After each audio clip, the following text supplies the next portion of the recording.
Good morning and नमस्कार दोस्तों, स्वागत है आप सभी का आपके अपने YouTube channel GK search engine पर।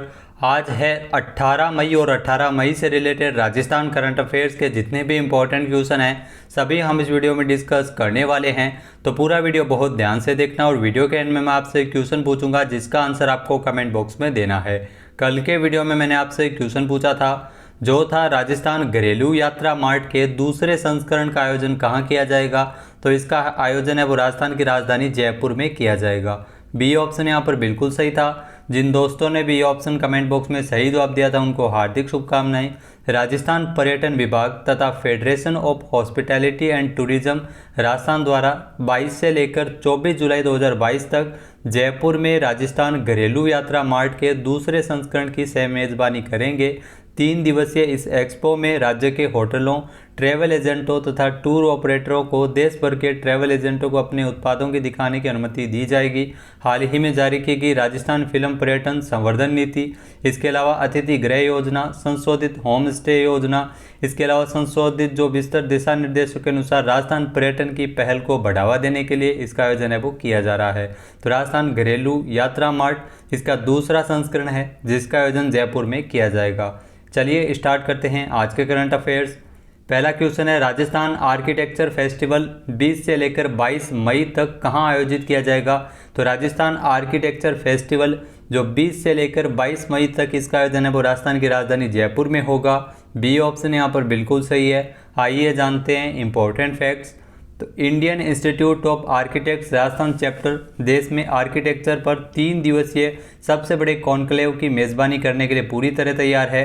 राजस्थान आर्किटेक्चर फेस्टिवल जो 20 से लेकर 22 मई तक जयपुर में metamorphosis in architecture heritage to modern विषय पर होटल क्लार्क्स जयपुर में आमेर में इसका आयोजन किया जाएगा।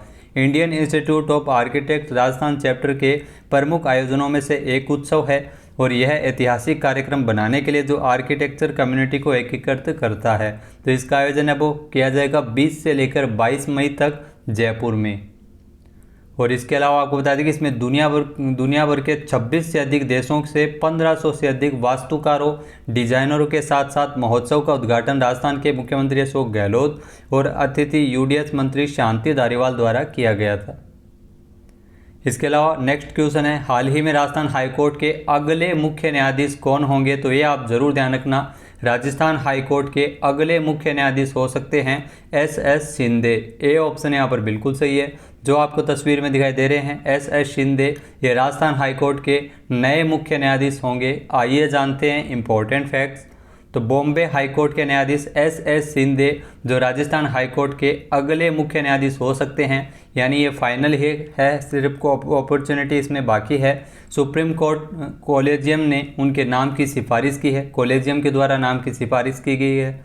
अखिल कुरैशी के मुख्य न्यायाधीश के पद से सेवानिवृत्त होने के बाद न्यायाधीश मनिंद्र मोहन श्रीवास्तव कार्यवाहक मुख्य न्यायाधीश का दायित्व संभाल रहे हैं राजस्थान में। इसमें आपको बता दें कॉलेजियम की सिफारिश पर अब केंद्र सरकार फैसला करेगी, यानी फैसला अंतिम रूप से होगा केंद्र सरकार के द्वारा। ये फॉर्मेलिटी है, लेकिन आप सभी को पता है एस शिंदे तो राजस्थान हाईकोर्ट के नए मुख्य न्यायाधीश बनने वाले हैं। कॉलेजियम की सिफारिश पर यह फैसला लिया जाएगा। न्यायाधीश एस शिंदे जिनका जन्म महाराष्ट्र में 2 अगस्त 1960 को हुआ था, उन्होंने मराठावाड़ा विश्वविद्यालय औरंगाबाद से लॉ की पढ़ाई की थी और 17 मार्च 2008 को उन्हें बॉम्बे हाईकोर्ट में न्यायाधीश के रूप में नियुक्त किया गया था। नेक्स्ट क्वेश्चन है हाल ही में राजस्थान में शिक्षकों के तबादले को लेकर नई तबादला नीति लाए जाने के निर्देश किसने जारी किए हैं। तो राजस्थान में शिक्षकों के तबादले को लेकर नई तबादला नीति लाए जाने के निर्देश जारी किए हैं डॉक्टर बी.डी. कल्ला ने। बी ऑप्शन यहाँ पर बिल्कुल सही है। आइए जानते हैं इंपॉर्टेंट फैक्ट्स। तो 17 मई को शिक्षा मंत्री राजस्थान के डॉक्टर बी.डी. कल्ला ने कहा है कि शिक्षकों के तबादले को लेकर शिक्षा विभाग द्वारा नई नीति तैयार कर मुख्य सचिव को भेज दी गई है। ऐसे में नई नीति को मंजूरी मिलने के बाद पुनः स्थानांतरण के लिए आवेदन आमंत्रित किए जाएंगे और इसी के बाद ही शिक्षकों को तबादला इसमें किया जाएगा। आपको बता दें कि राजस्थान में तकरीबन 85,000 ग्रेड 3 शिक्षकों की दुर्दशा एक बार फिर से बढ़ गई है। पिछले 3 साल से तबादले का इंतजार कर रहे शिक्षकों को नई तबादला नीति आने के बाद दोबारा फिर से इसमें आवेदन करना होगा। शिक्षा मंत्री बी.डी. कल्ला ने कहा है कि नई शिक्षा नीति के तहत जो तबादला नीति के तहत जो शिक्षक आएंगे उन्हें ट्रांसफ़र में ही राहत भी प्रदान की जाएगी।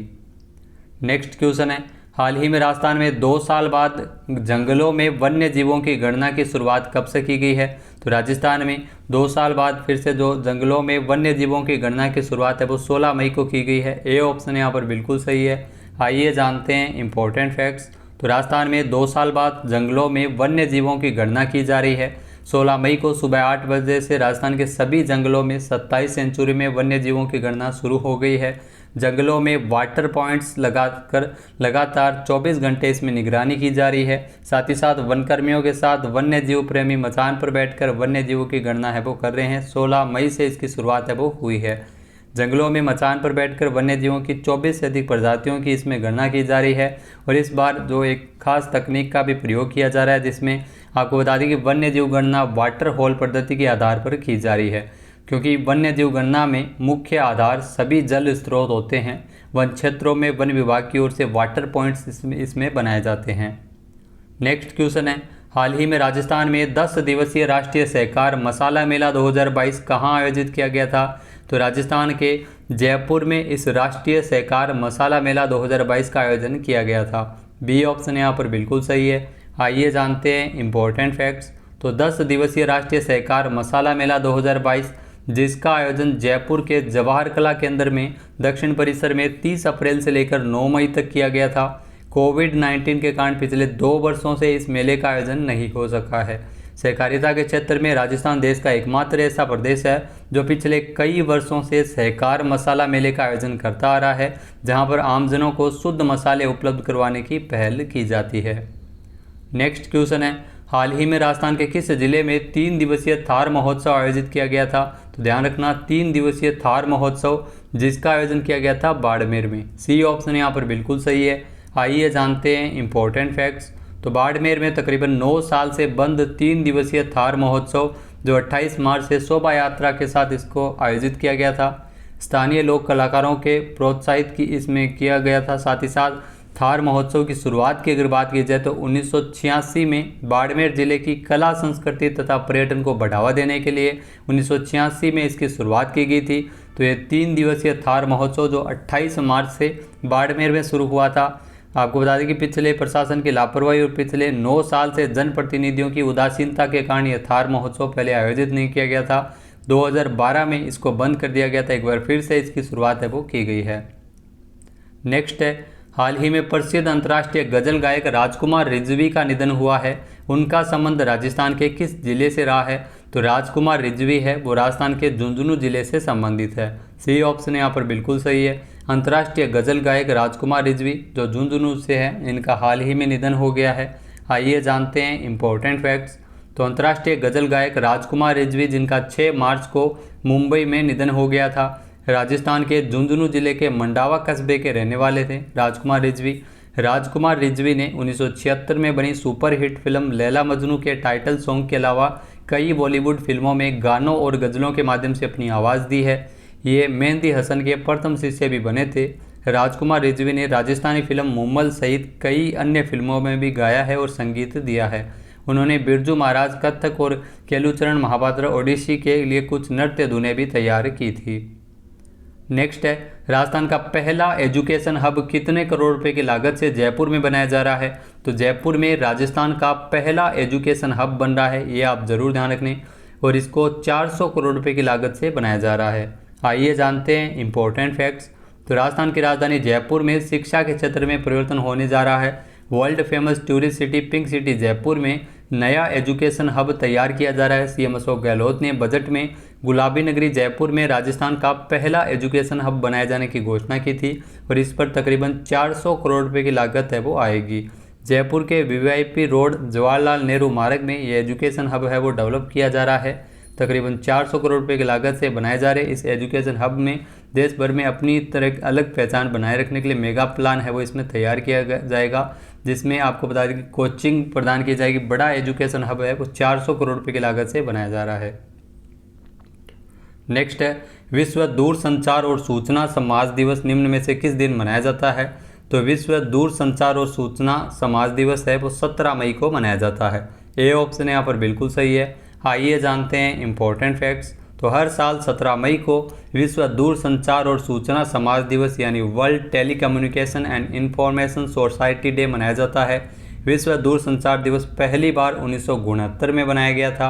हर साल विश्व दूरसंचार दिवस की जो थीम है वो रखी जाती है। इस साल आपको बता दें कि digital technologies for old persons and healthy ageing, तो इस थीम पर ये मनाया गया है।